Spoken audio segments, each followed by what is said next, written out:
To be debating whether you should allow witnesses is to be debating whether you should have a cover-up, by definition. Democrats refused to invite Republican witnesses and directed witnesses called by the Democrats not to answer our questions. What you ruled was that he was a witness. You've just told us he wasn't a witness.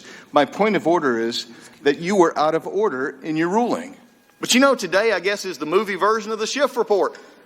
Except one thing, the star witness failed to show up. Mr. Nunez is here. His staff is here. The leading headline is there, Schiff report. But where's Mr. Schiff? And Robert Mueller testified. The Ken Starr report, Ken Starr testified.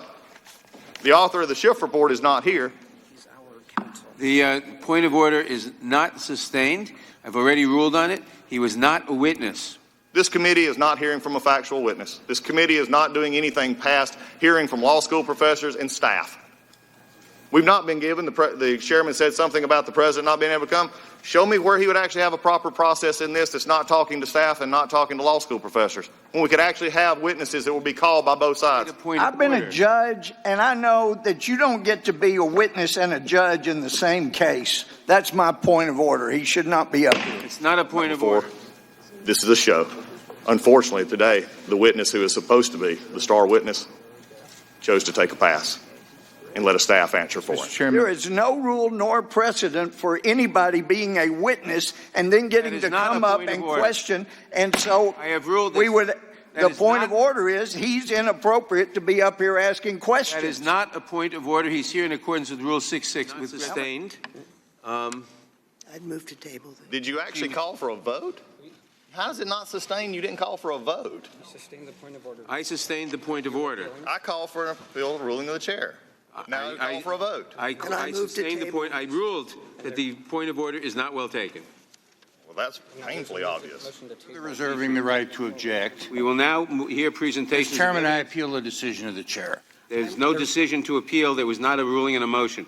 We will now hear presentations. A ruling on the point of order. You made a ruling on the point of order. Yeah, you made a ruling on the point of order, Mr. Chairman. You can't then not allow us to appeal the ruling of the chair. The gentleman will suspend.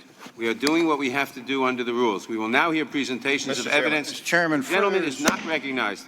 We will now hear presentations of evidence. I have a parliamentary inquiry. I haven't removed my objection yet. I will not recognize a parliamentary inquiry at this time.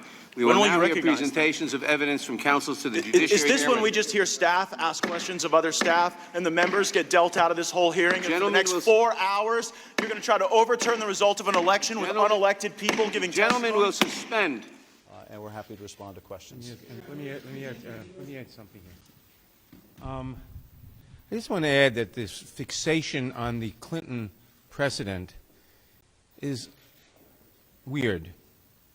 The Clinton trial was conducted fairly.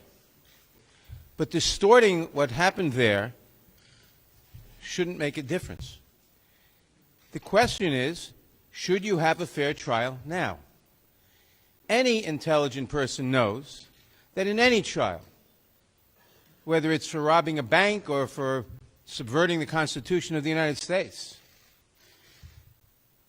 the accusers, in this case the House of Representatives, bring in all the witnesses and all the evidence. The defenders can bring in all the evidence they want. That's how you have a trial. To be debating whether you should have the evidence admitted, to be debating whether you should allow witnesses, is to be debating whether you should have a cover-up, by definition. There's no other way to look at it. It doesn't matter how it was done some time ago. It was done very fairly, as it happened some time ago. But it doesn't matter.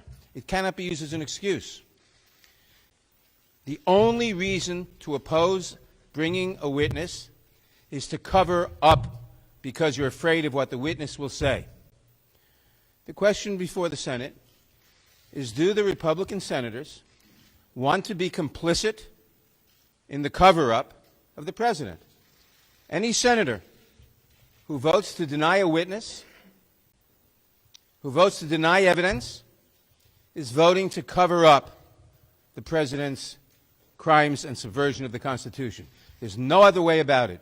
There is no conceivable reason to deny witnesses, to say you cannot bring in the evidence, the House of Representatives cannot bring in the evidence. There's no reason. I mean, it's obvious to say, what do they fear? Why won't they bring in the witnesses? Because they are afraid of what the witnesses will say. But there's no trial in this country in which you wouldn't admit the relevant witnesses, in which it's even a question